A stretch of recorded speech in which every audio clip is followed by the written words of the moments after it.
Hi guys, good morning. So let's start.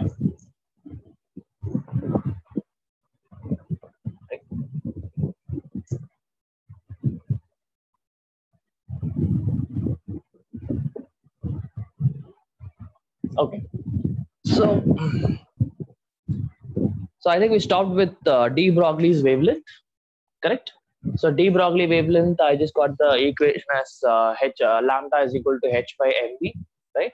Where h is the where lambda is the wavelength and m is the mass, and v is the velocity, h is the Planck's constant, right? So we saw de Broglie's wavelength under demerits of Bose atomic model, isn't it? So if you can just recall what are all were the problems with Bose atomic model, it was first one was it will work only for one electron systems, right? Say hydrogen, helium plus, Li2 plus, all these, right? And second thing, your Bohr did not take into account of the wave nature of the electrons, right? So they have wave nature also, particle nature also. Only particle nature was taken into the account for Bohr's model, right? And that's why we went on to see your what is that? De Broglie's wavelength, right? And then we went on to prove that electrons have both particle and wave nature. For particle nature, we took the example of photoelectric effect, right? For particle nature, we took the example of photoelectric effect. And then I told you, you will be studying certain things like diffraction, interference, all these things in your 12th class. And that proves that electrons are going to have wave nature also, right? So we combined both particle nature and the wave nature. And then we went on to see what is de Broglie's wave. Okay. Now, next thing, the next demerit, it's again going to be this thing. So that is what is called as Heisenberg's uncertainty principle, right? Guys, just give me a moment. One moment.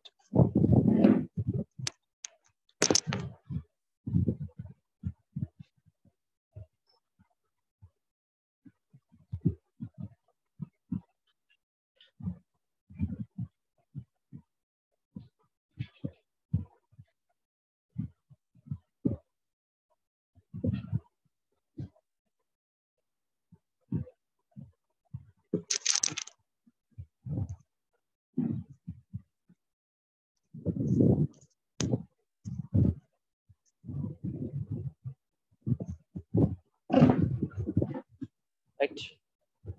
So yeah, so we're seeing demerits, right? So under that, one more thing is Heisenberg's uncertainty principle. Okay, so what Heisenberg did was a very, very famous experiment. Okay, so what experiment he did, we'll see, right? So he took a chamber, right? He took a chamber. Okay, so inside this chamber there was a cat. Okay, I will draw a cat. Bear with it, guys. Something. Okay, there was a cat. Okay, and there was an inlet, small inlet, right, through which poisonous gas,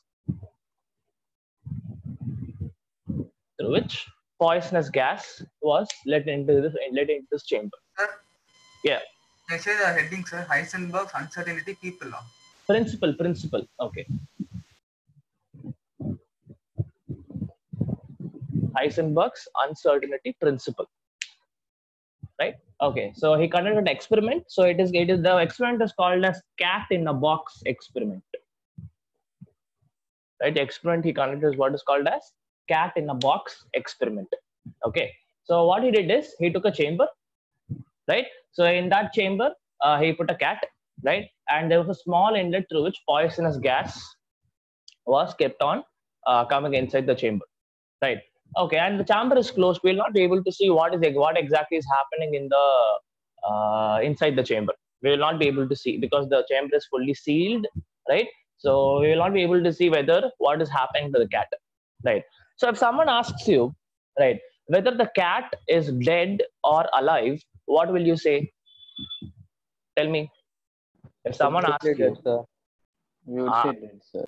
Okay, we would say dead just because we have a cat and a poison gas is coming inside. right? But unless and until you actually see for yourself, that is, you remove the chamber and you actually see for yourself what exactly happened to the cat, you will not be able to tell whether the cat is dead or alive, isn't it? Unless and until you see for yourself, right? So this particular case where what I have here, right, unless and until I don't see, I'm not seeing anything now, right? Unless and until I don't see, this cat is in a state, is in a complex state where it is both dead as well as alive, right? So like, because I don't know what is happening unless and until I open it and check, right? Unless and until I open it and check, right, I will not know for sure what exactly happened to the cat.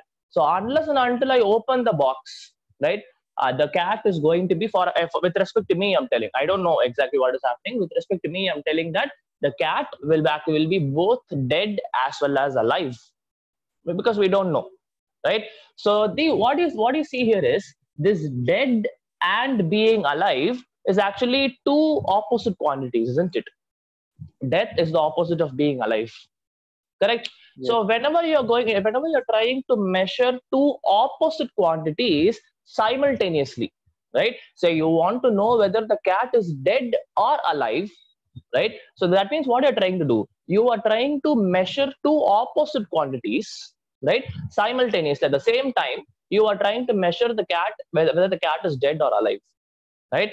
So obviously we'll not be able to do it. You might even tell, say, before I open the box, you may tell that 60% chance that the cat may be dead, or say there is 50% chance that the cat may be alive, right? But can you tell for sure that the cat is dead or alive? No, we cannot say that, right? That is why we say that this cat is in a state of being both dead as well as alive. There is some percentage of the whether some percentage of cat may be dead, right? And there can be some percentage of the cat may be alive also, but we don't know unless and until we see for ourselves, correct?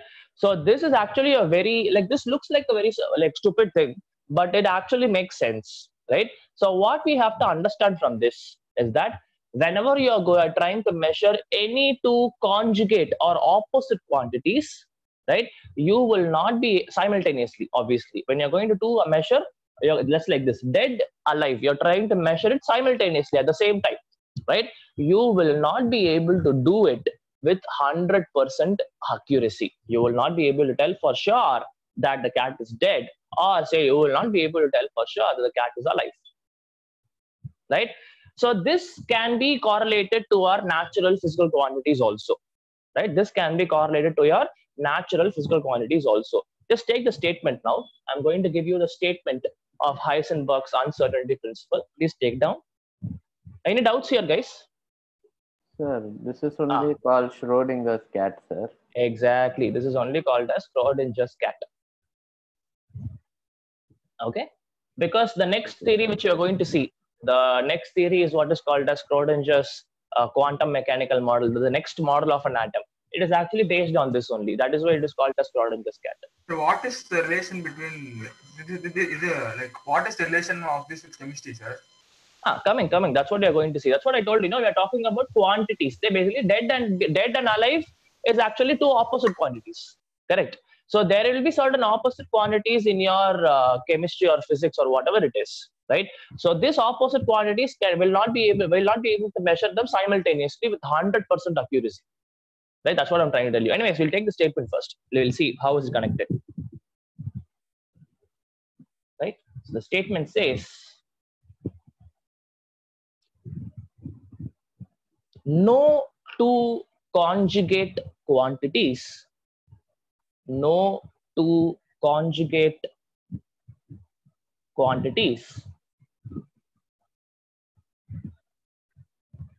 in the bracket you can write opposite. No two conjugate quantities bracket opposite quantities can be measured simultaneously. No two conjugate quantities can be measured simultaneously with 100% accuracy. With 100% accuracy. No two conjugate quantities can be measured simultaneously with 100% accuracy. Just like what we did here.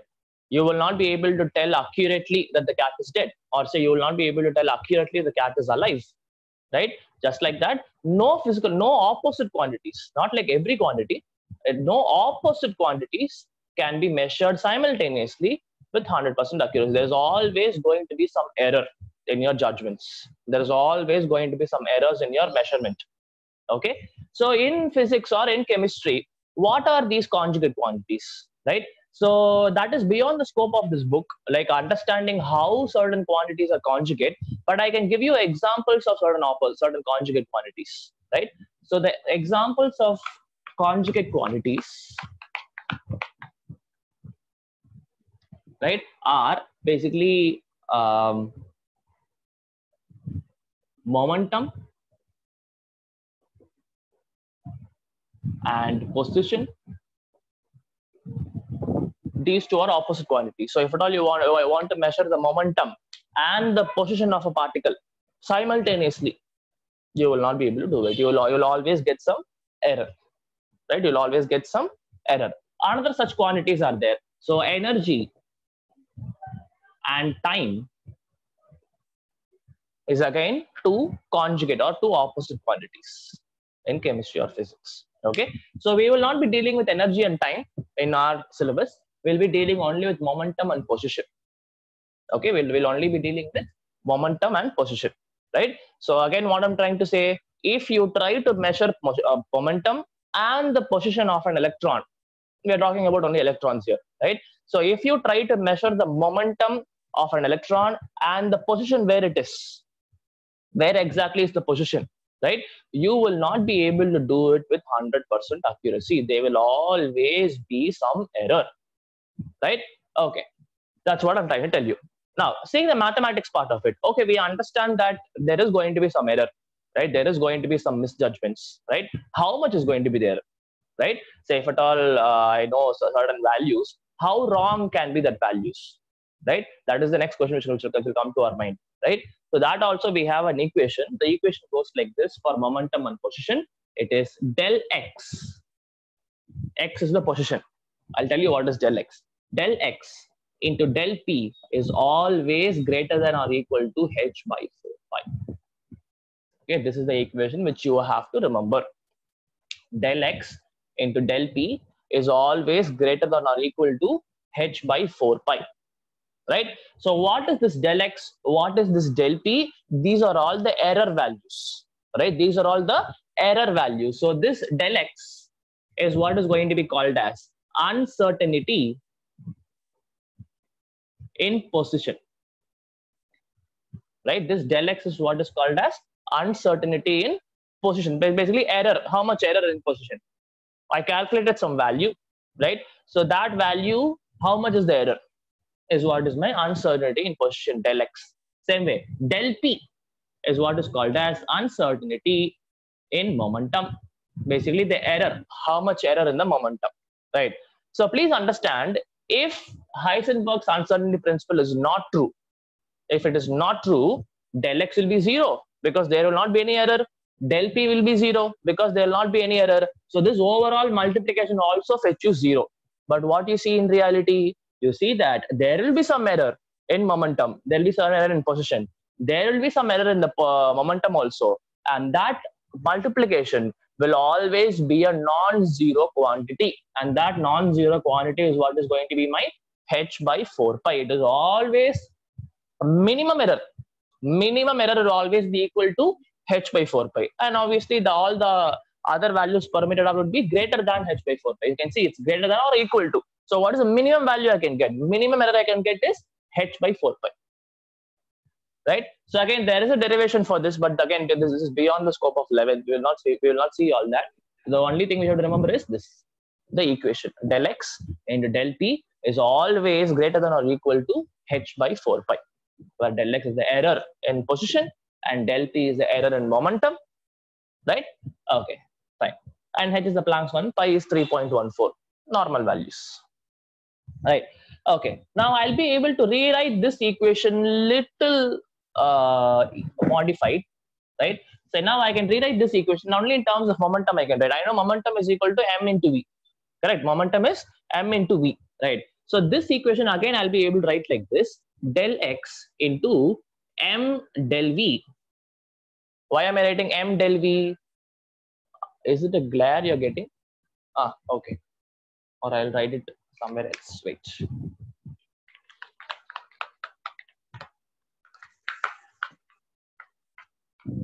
Okay, so I'll rewrite this equation as del x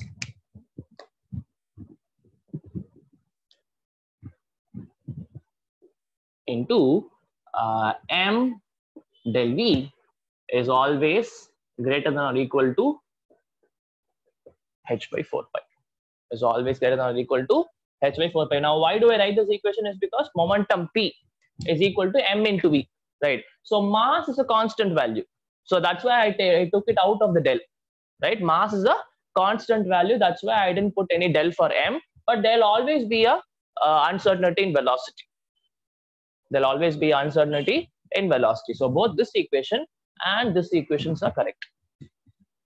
Okay, and there can be problems also. So they might give you like there is a measurement where del x value or something, right? And they might ask you to find the momentum value, something like that, right? So questions will be very easy to this. So what you have to do, you don't have to take it as greater than or equal to. You just have to take equal to h by 4 pi and find these values. That's it. That is what it will be asked in your questions. And h by 4 pi will not be 0, no, sir? It can never be 0. It can never be 0 because h is a constant, pi is a constant, 4 is a constant. It can never be 0. No. Okay, sir. Right? So this is what is Heisenberg's uncertainty principle. Now the question for you is, how is Heisenberg's uncertainty principle a demerit for Bohr's atomic model? You tell me. Did you understand the question? What I'm asking you is, we studied Heisenberg's uncertainty principle now, right? So think and tell me how Heisenberg's uncertainty principle is a demerit, a flaw for your Bohr's atomic model.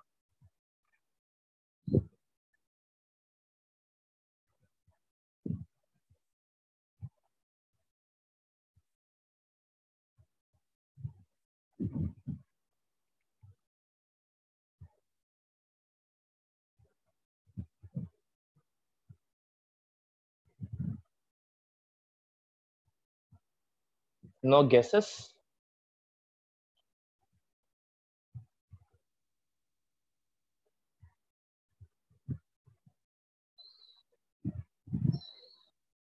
Okay. So Heisenberg considers electron has two electron. I mean, like electron has both radius and orbit, sir. Okay. Heisenberg or Bohr? Sir? Heisenberg or Bohr? Heisenberg, sir. Okay, fine. Tell me. So the Bohr's model provides incorrect values, sir, for the ground state orbital angular momentum. So it makes poor predictions regarding the spectrum of large atoms. Okay. So, okay, almost correct, right? So fine. It's very simple. If I want to put it in simple words, it's very simple. Now, in your Bohr's atomic model, did you not see what is the radius equation? Rn is equal to 0.0529 angstrom, Z by n angstrom unit, something like that. You saw an equation for radius. That is actually the position of electron. Correct? That is what is this x position where the electron is present. Right? That is what was told by Bohr. Right? And if you can remember, there was a formula for angular momentum. Can you remember what is the formula for angular momentum from Bohr's model? Angular momentum. MVR equal to NH by 2 pi. Exactly. So we had a formula for angular momentum also. MVR is equal to NH by 2 pi. Correct? Right? So you can see that according to Bohr's model, I will be able to find where the electron is exactly present, as well as I will be able to know what is the momentum of the electron revolving around the stationary orbit. But that, according to Heisenberg's uncertainty principle is absolutely wrong. You will not be able to get the exact value at all, because there will always be some error. Error in position, error in momentum will always be there. Correct. And that is why one of the main reasons why Bohr's atomic model was not a great hit is because of Heisenberg's uncertainty principle, because he was able to predict, according to him, he was able to predict what is the position, that is the radius, and what is the momentum of the electron simultaneously. And that is impossible according to according to Heisenberg's uncertainty principle. Understood, guys? Why your Heisenberg's uncertainty principle is a flaw for your Bohr's atomic model, right? Okay, fine. So that's about Heisenberg's uncertainty principle. This is also one of the flaws. So we'll move on to the next flaw in Bohr's atomic model.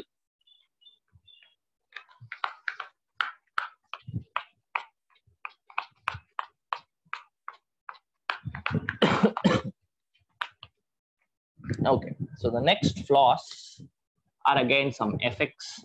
So I have something called a Zeeman effect and Stark effect.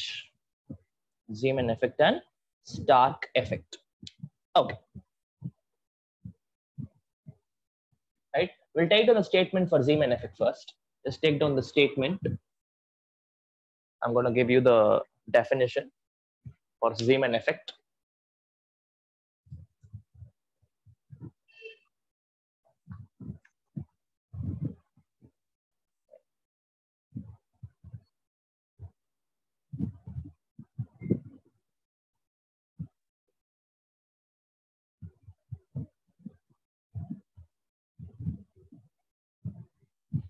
Right.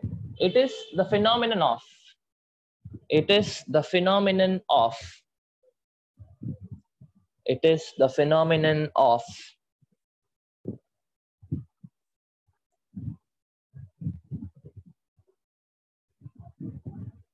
oscillations of spectrum. It is the phenomenon of oscillation of spectrum in the presence of an electric field. It is the phenomenon of oscillation of spectrum.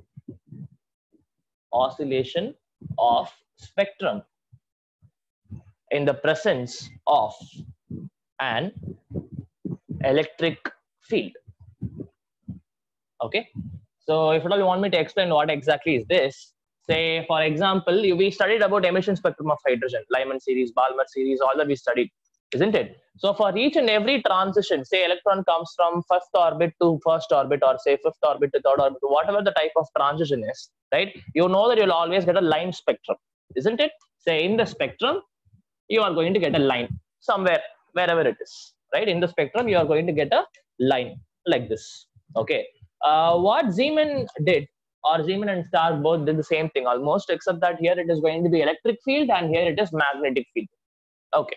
So what happened is, when electric field was applied to the spectrum, right? When electric field or magnetic field was applied to the spectrum, what happened is this particular line, it's like zooming in, right? It's like zooming in now, right? So this particular line, what happened is it became a very, very, very, what to say? It just became, it just reproduced itself into smaller lines. Or I can say it as it was a very big line like this, right? So this was in the absence of electric field. There is no electric field here, right? And this happened in the presence of electric field, right? This happened in the presence of electric field. That means one single line, right, became number of lines. That's what happened in the presence of electric field.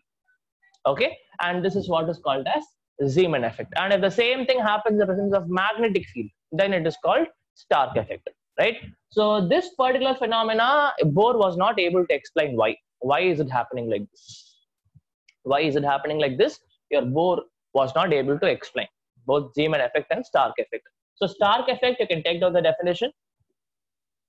Either in the presence of electric field or in the presence of magnetic field, this thing will happen. The splitting of lines, the spectrum, right, will happen. Right. So Stark effect, take on the definition. It is the phenomenon of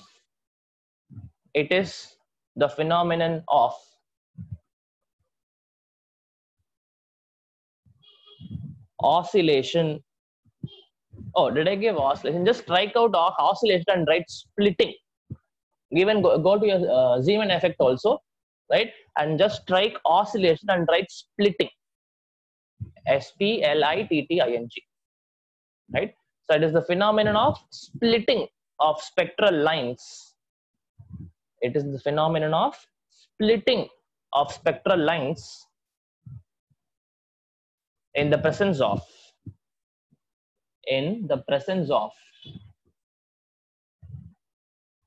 magnetic field.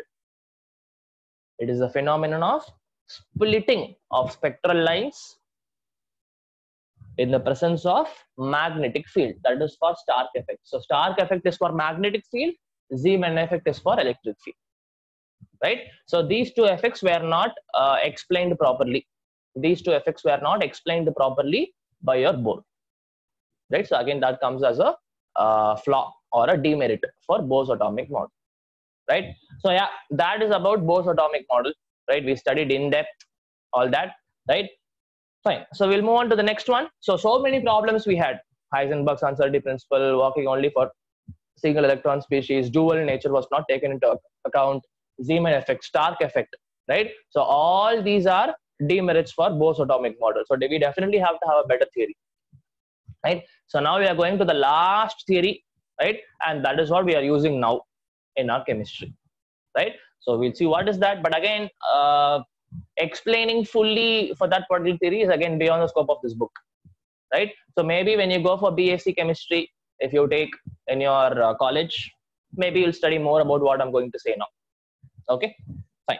So we'll go for it.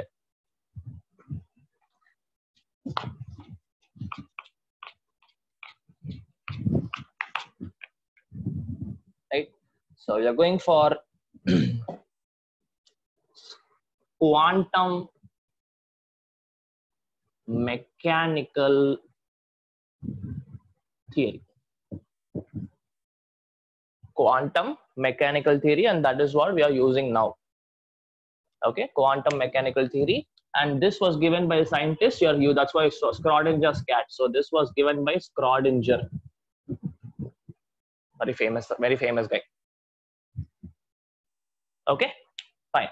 So we will not just directly look into the details of this, right?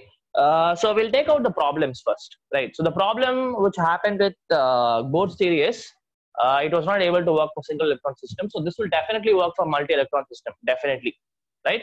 And next thing is wave nature was not taken into account, right? Wave nature was not taken into account. Here the wave nature is taken into account, right? So therefore, for giving that input of wave nature,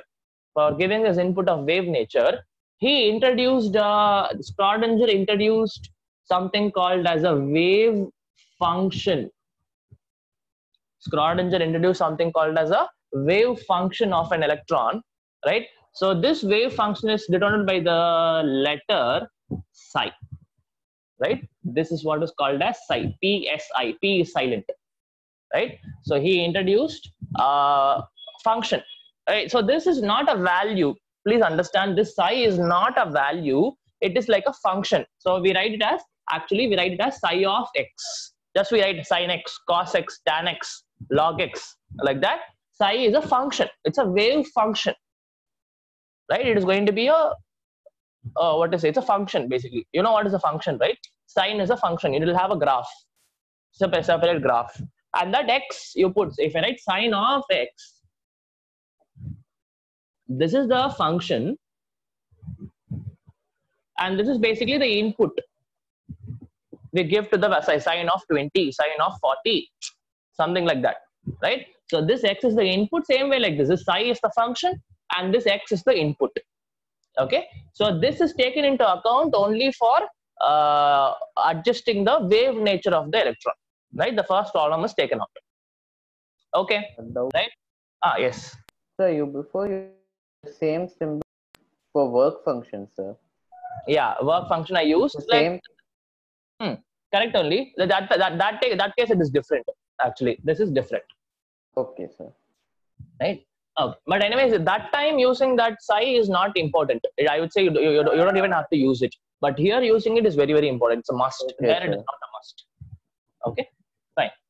So what I'm telling you is this psi represents the wave function of an electron, right? So this psi is not a value. It is actually a function like sine, cos, tan, so on and so forth, right? So now what are we going to do with this, right? What are we going to do with this, right? So this psi of x as such has no physical meaning.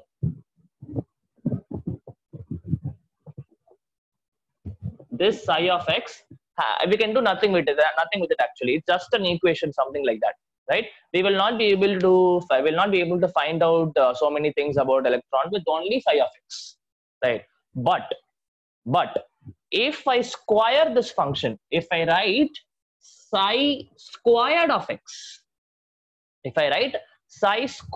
x, now this is going to give me some information, right? This, if I solve this equation, if I solve, right, I am going to get a beautiful information, and that information is nothing but I am going to get the probability of finding an electron in a given volume, right? So this psi of x has no physical meaning, right? The psi of x has no physical meaning, right? But if I square that function, if I write psi squared of x, sine squared of x, something like that, right? If I square this function and use, and if I solve this equation, right, I am going to get the probability, right? Well, like there's a, say for example, I have a point in the space, right? So for this point, if I apply this function, right? For I have a point here, and for this point, if I apply the function, that the answer from the function would say that 60% chance that electron might be there, or 70% chance that electron might be here, right? That is what is given by this psi squared of x. It gives me the probability. Not exactly it says, it is not going to say, okay, sure, an electron is going to be there. No, right? It will give me the probability of finding electron in a given volume. Probability only it will give. It will not give the exact answer, right? It may give, there is a certain percent chance that you might find electron here, right? So it might be even 0%. It can be 0 from 0 to 100, right? Okay. So that is what is given by my psi squared of x. So this is so many times asked in the exams also. What does psi squared of x tell you? So it tells you the probability of finding the electron in a given volume. Okay, fine. Now we are going to talk about these inputs we have here. There's x I have. We are going to talk about these inputs. So we have to give some input, right, for this function to work, right? We are going to give some inputs for this psi squared function, right? So those inputs, right? Okay. Now before that, now can you see now how am I going to follow Heisenberg's uncertainty principle? Correct. I am not telling with the help of this that electron for sure is there. No, right? We are only telling the probability of finding the electron. So this actually goes on along with your Heisenberg's uncertainty principle. Correct? Right? Fine. So we'll talk about these inputs x. We'll talk about these inputs. What kind of inputs we are going to give for this psi squared, right? Okay. So till now, any doubt, guys? Like even if you have so many doubts, like what is this psi? What exactly it is? We will not be able to look into it because again, it is beyond the scope of this book, right? So fine. So for now, just understand whatever I told you. Psi has no physical meaning, right? And psi of x is a function and not a value. And psi squared will give me some information, and that information nothing but probability of finding the electron in a given volume. This much you know is more than sufficient. What I'm going to see next, that is when I'm going to talk about the inputs, that is important. That we'll see from basics to whatever it is. Okay, right?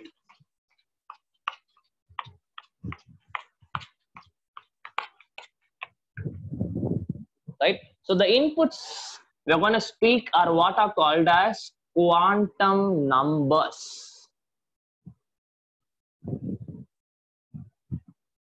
right? The inputs x, which I'm speaking about, the inputs which you have to give to the chi-squared function, right?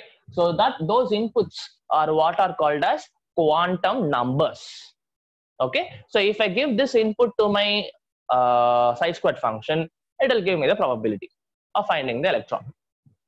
Okay, right. So there are 4 quantum numbers, right? So we'll list one by one. First one is what is called as principal quantum number. Right? So what you have to understand from this quantum numbers is that each quantum number is going to give me some information. It is going to answer one question, right? Each quantum number is going to answer one question, right? Fine. So this principal quantum number is denoted by the letter n, right? This principal quantum number is denoted by the letter n, small n. Okay. So what answer it is going to give me? I told you each and every quantum number is going to give me some answers for a question, right? So the answer given by this principal quantum number is what is the main shell, right? The answer given by this principal quantum number is what is the main shell, right? So I already know that we have stationary orbits, right? From my Bohr's model, I have K, L, M, NOP, all these are orbits, isn't it? So this principal quantum number tells me where electron is going to be present in some shell, right? So this answers the question of where exactly the electron is present in the main shell, right? Where in the main shell, which main shell the electron is present. Okay, so now the n value, how can be the n values? Now n value can only be integers, obviously, because I cannot have a 1/5 shell or 2.7th shell. No, I cannot have. I can have n value starting with 1, right? And it can go to 2, 3, 4, so on and so forth. It can only be integer values, right? So if I find for a particular electron n value is 3, if for a particular electron I find that the n value is 3, that means what? The electron is placed there in the third shell. That's what it means. Okay, if I, for example, if I find that the n value is 3, that means the electron is there in the third shell. That is what is given by my principal quantum number. So basically, we are going to assign quantum numbers for all the electrons present in the atom. If I have 100 atoms, for all the 100 atoms, we have to give this 4 quantum numbers each. For 1 electron, all the 4 quantum numbers. For the 10th electron, all the 4 quantum numbers. For the 100th electron also, it will have all the 4 quantum numbers. Understood what I'm telling, right? So n value tells me the answer of what is the main shell, and it can start with 1, it can go up to whatever the integer it can have. And if this n value tells me what is the where exactly is the electron present in the main shell. Okay, fine. Now before we move on to see the next quantum number, right? Before we move on to see the next quantum number, now what we have to understand, I think this is the first time you might be even hearing this. Now for each orbit, for each shell, main shell, there can be subshells, right? For each shell, there can be subshells, right? So inside the subshells only actual electron will be there, right? Say assume it like this. Say I have a shell like this, right? This is a big shell. Okay, so inside this only electron will be present. Okay, but inside this shell, right? Inside this shell, I can have so many subshells. So my diagram is a little bad. Please bear with it. So inside the shell, I'm going to have some subshells also. Glaring, sir. Sorry? It's glaring, sir. Oh, it's glare is coming. 1 second.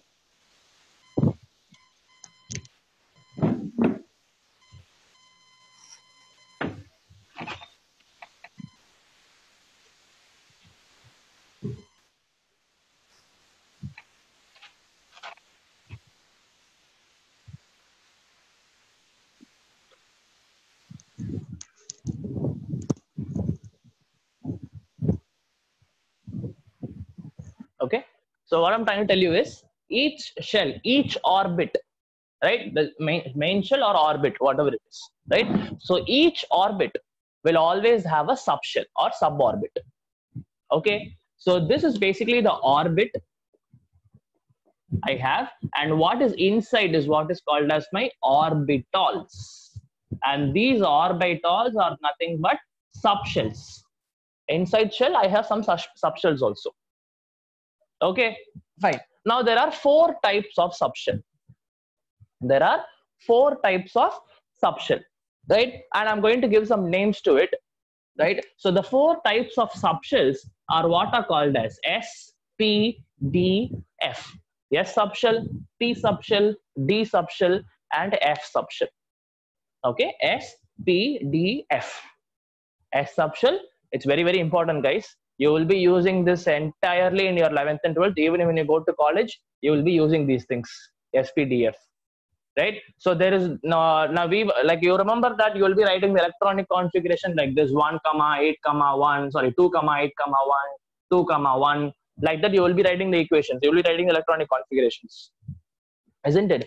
You will see that no more. You will not write the electronic configuration like this. You will write the electronic configuration in terms of this SPDF only from now on. Anyways, don't worry. I'll help you. I'll be there to help you how to write it. Everything we'll see properly. But what we have to understand is for each shell, there will always be a subshell. And the subshells can be of 4 types. What are they? S, P, D, F. Okay, fine. So the next question which comes is, sir, for every shell, all the 4 subshells will be there. No, the answer is not like that, right? For some shells, only S or S will be there. For some shells, S and P will be there. For some shells, S, P, D will be there. And for some shells, all the 4 will be there. Right? So what you have to understand is for every shell, it is not compulsory that it needs to have all the 4 subshells, all the 4 orbitals. We do not need to have for all the orbits. Right? For certain orbits, there will be only one. That is, only S can be present, or only S and P can be present. Like that, there's a possibility. Right? Now that also will be able to predict. Right? Which orbit will have which subshell will be able to predict. Right? Which orbit will have which orbital will be able to predict. And that is what is predicted by the next quantum number. The next quantum number I'm going to see, that answer, that question which is going to answer is this only. Right? What is the subshell? What is the orbital? That is what is answered by the second quantum number. Okay? Fine. So can I wrap this part? No, let this be. Okay? So the second quantum number is called as azimuthal quantum number. Right? AZIMUTHAL, azimuthal quantum number. Right? So this azimuthal quantum number is known by the letter L, small l. Okay? And what question it is going to answer? It is going to answer what is the subshell. So N was answering the question of what is the main shell, right? Your azimuthal quantum number is going to answer the question of what is the subshell. In which subshell the electron is present. N answers in which shell or which orbit the electron is present.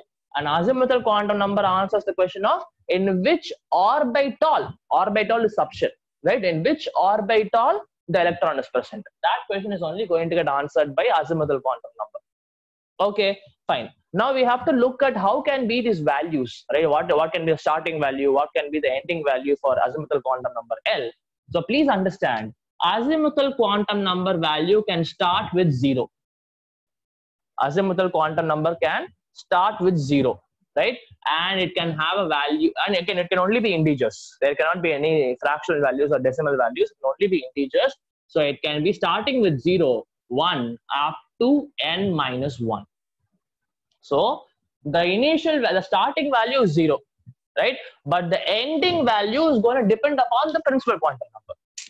I told you, not all shells, that is, some orbits will have only certain suborbits. Right? So obviously the L value should depend on the shell N value, because N value depends on what is the main shell. L value depends on what is the subshell, right? And this main shells and subshells are connected. I even understand this main shells and subshells are connected. So obviously my N value, that is my principal quantum number value, and my L value, that is my azimuthal quantum number value, are also connected, right? So that is why It can start with 0, and the maximum value of L can be n minus 1. Okay, the maximum value of L can be n minus 1. Okay, so now I'm going to tell you what kind of values, if L is there, right? What does it indicate? Which suborbital, which orbital it indicates, right? So please take this down. If I see that L values, okay, fine. So let me take the first orbit. Okay, n is equal to 1. That is the main shell, first shell I'm taking, right? Now, can you look at this and tell me what can be the L values? L values can be 0 to n minus 1. What is n value? N value is 1. So 1 minus 1 is 0. So the only possible value for L for n is equal to 1. For n is equal to 1, the only possible value for L is 0. Right? And whenever you find L is equal to 0, that is whenever the azimuthal quantum number value is 0, this indicates that it has an s orbital. Whenever L is equal to 0, this indicates that the particular subshell which is there is going to be an s orbital. Okay, so what you understand is, for first shell, there is only one subshell, that is my S. There is no P, there is no D, there is no F, there is only one subshell present, that is my S.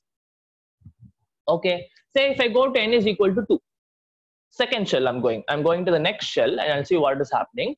So can I say for this L value can be 0, starting with 0, right? And 2 minus 1 will be the maximum value. 2 minus 1 is 1. No problem. Now I already told you L is equal to 0 corresponds to what? Now that's now I told you it corresponds to S. So I have a 0 value. That means second shell has a S orbital. Second shell has a S orbital, but other than that I have one more value for L, right? So I have a value of 1 also. So remember, L is equal to 1 represents P orbital. L is equal to 1 represents P orbital. L is equal to 0 represents S orbital. L is equal to 1 represents P orbital.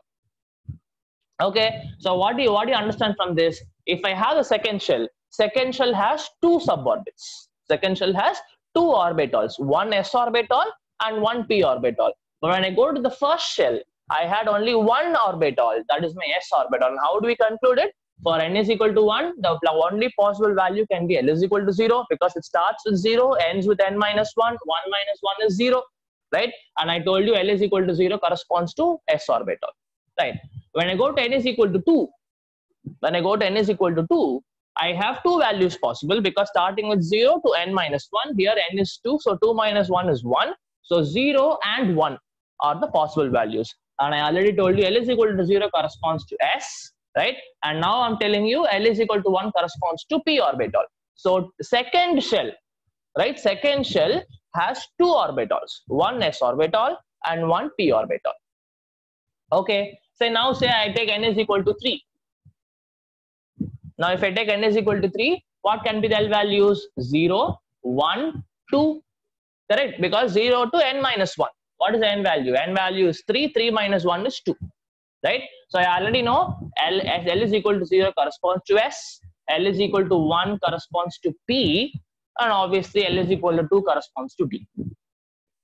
L is equal to 2 corresponds to D. So that means what? Third shell has 3 suborbits or 3 orbitals, one S orbital, one P orbital, and one D orbital. Okay, and lastly, when I have n is equal to 4, right? When I have n is equal to 4, what can be L values? 0, 1, 2, 3.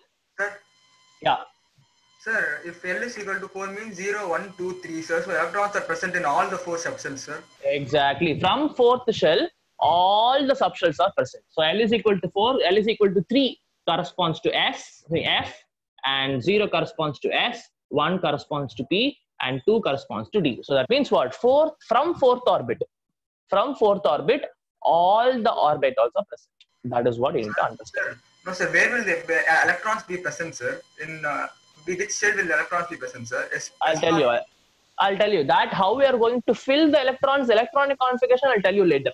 So for now, understand that first shell has only one suborbit, second shell has 2, third shell has 3, fourth shell has all the 4, right? When I say only one orbit, that is the only possibility is S. When I say 2 orbits, that means S and P. 3 orbitals means SPD, and 4 orbitals means SPDF. That's it. That is what we need to understand. Okay, fine. Now we have 2 more quantum numbers, right? We have 2 more quantum numbers for which we have to study. And again, it is going to give me more information about these orbitals. It is going to give me, now say in S orbital, how many electrons can be placed. In P orbitals, how many electrons can be placed. Just like that, we have 2n² formula. That means first orbit, first shell can have only 2 electrons. Second shell can have 8 electrons. Like that, we have a formula 2n². You would have studied in your 10th class or 9th class. Correct? So like that, like we need to understand how many electrons can be placed in S orbital. How many electrons can be placed in P. How many electrons can be placed in D or F. All that we'll see in next class. Okay, and then we'll also see how do we fill the electrons in these orbitals, right? That also we'll see next class. Okay, so till now, any doubts, guys? Is everything clear? Yes, sir. Yes, sir. Yes, sir. Okay, so don't worry, this is the first time you are seeing this. Even though you feel very clumsy and so on and so forth, it is going to become easy. Just have some patience. Okay, you're going to do great, right? So till then, so we'll see again on, I think, Monday. We'll see again, and I think we'll be finishing this chapter, most probably. We'll see. Okay. Thank you. Thank you, sir. Yeah. Thank you, sir. Thank you, sir. Thank you, everybody.